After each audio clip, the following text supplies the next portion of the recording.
Am I in focus? Am I clear? Yeah. Like perfect, crisp?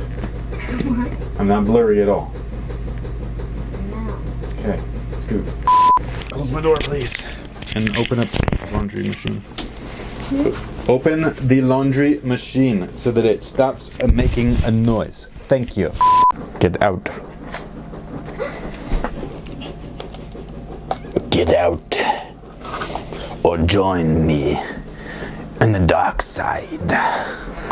Leave, please. You did not say it. Are you tearing up? Did I scare you with my dark side voice? Thank you. Come again. Never mind. Don't. Get out. Babe. Not you. Babe. Can you double check that I'm clear in there? I don't trust her. What? Oh. Oh my God. You're all fired. Hurry up. It's cool. Get out of the way. Your big ass head is in the way. Go. It is recording. I know. Get You're out. clear. Okay. Bye.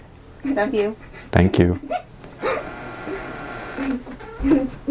Have some outtakes. I think I will. Yo, what's good, guys? This is Nightwing2303 from WearTesters.com.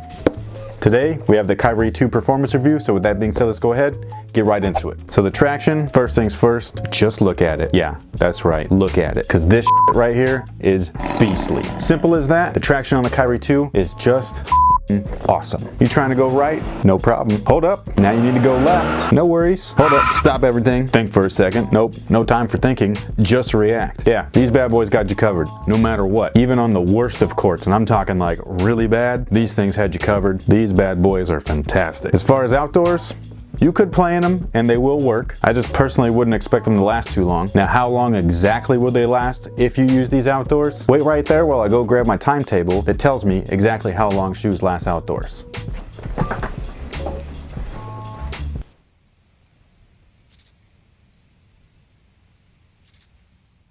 Now, as far as cushion, well, there really isn't any. The Kyrie 2's main focus was actually court feel, speed, and change of direction. So in that sense, nailed it. But if you do want or need cushion, then I would probably stay far, far away from these guys. Now, there is a zoom unit in the heel, and that's for impact protection. However, guards primarily play on their toes, hence the rounded midsole and outsole setup. Now, the forefoot isn't completely bare. That brown spot that you see in there is actually a section of Poron attached to the strobel, but that section is mainly for step-in comfort. It provides a little bit of extra something, but not enough to where you can actually consider it legitimate cushion. I will say that while the cushion definitely is lacking, that's not necessarily a bad thing, at least not in this particular setup and what they were actually going for. There are those that do really prefer court feel, and if you are one of those types of players, then this is definitely going to be that setup for you. This might actually be one of the best setups for that since the next generation Pure Motion line that we got from Adidas. You know, like the D-Rose 4, that kind of stuff. Like, you're going to love this if you like those. However, if you're one of those people that need something underfoot, especially in the forefoot, you need some type of cushion, even if it's a small layer.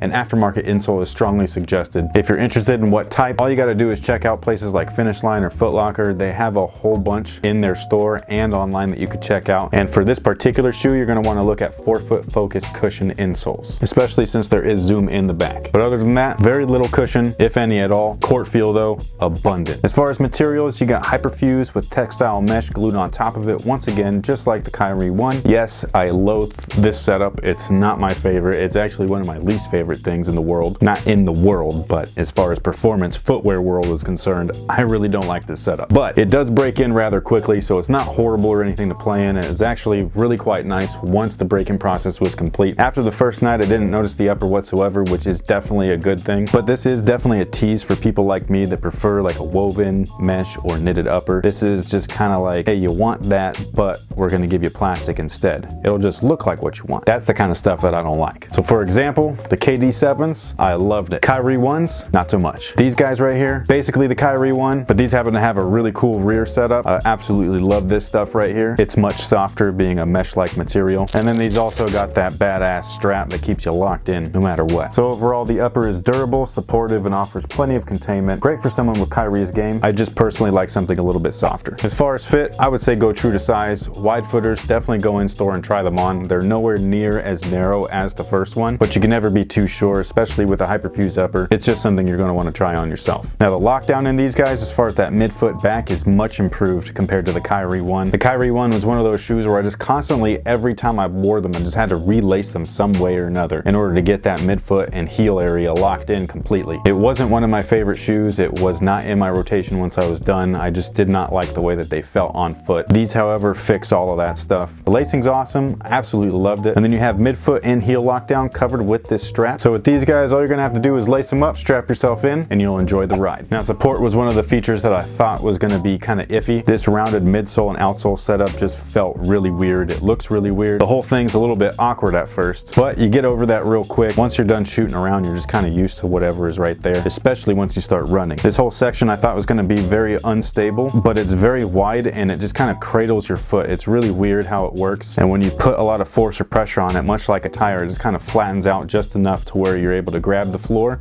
and then move on your way. As far as the rest of the support, most of that's coming from that overall fit, which is really great. The material is super contained. That strap does its job really well. And then inside you do have a TPU heel counter, which does its job perfectly. Inside is something you're not going to be able to see, but it is sculpted in there, so it wraps around your Achilles. It feels awesome. No hot spots whatsoever. So I really enjoyed them overall. There were parts of the shoe that I really enjoyed, and then there were parts where I was just kind of like, you know, you could kind of improve on that a little bit. Traction, fit, and lockdown, all three of those are freaking fantastic. So if those are three aspects in a shoe that you really want, then this is going to provide that for you, bar none. No questions asked. Grab the Kyrie 2 and have fun on court. Cushion is definitely their weakest aspect. Again, something easily fixed with an insole swap. But like I said before, if you're really into court feel, you want to be able to feel the floor underneath your feet. That way, when you're zipping around and everything, you're perfectly like in tune with basketball nature, if you will. And this is going to be that shoe for you. And then the materials, obviously, you guys already know, it's just not my personal preference. What they do really well. It's just not something that I'd be like, oh yeah, plastic. That's what I want to play in. You know what I'm saying? So it's just my personal preference. It doesn't mean that it's horrible. It's just something that I don't really like. But you might like it because a lot of players play in Nike, and a lot of Nike shoes right now are made out of plastic. So that must mean that you like plastic, right? So if you like the original Kyrie, I can almost guarantee that you're gonna love these things even more than their predecessor. I think the one thing though that we can all agree on is just their price point was increased and it doesn't feel like it was for anything. There's no increased tech, there's no better materials, everything's kind of the same. It's just placed a little bit differently. I mean, their traction is awesome, but that's not worth a $10 price increase. I've seen great traction on like $80 models, you know what I'm saying? So that's the only thing that I could really harp on, is just if you're gonna increase the price, kind of make you feel like you're getting something a little bit better or a little bit upgraded. But other than that, these things did their job, they did it well. And that these guys have attributes that you're gonna be into when you're on court, then this is definitely going to be the shoe for you. If I would like to see anything improved at all, especially with a price increase like that, I'd like for you to at least be able to add that type of court feel with a little bit of cushion, just a little bit. I don't know how you would do it, maybe a little footbed of something, which is what that pour-on was for, but something just a little bit more than that. Maybe a softer dual density setup. I did talk to Leo Chang about this, and he said that they did initially try that in the design stages, but it just wasn't necessary with the way that everything was rounded and everything. It didn't make a difference one way or the other, but my knees felt the difference. So I like a little bit more cushion, please.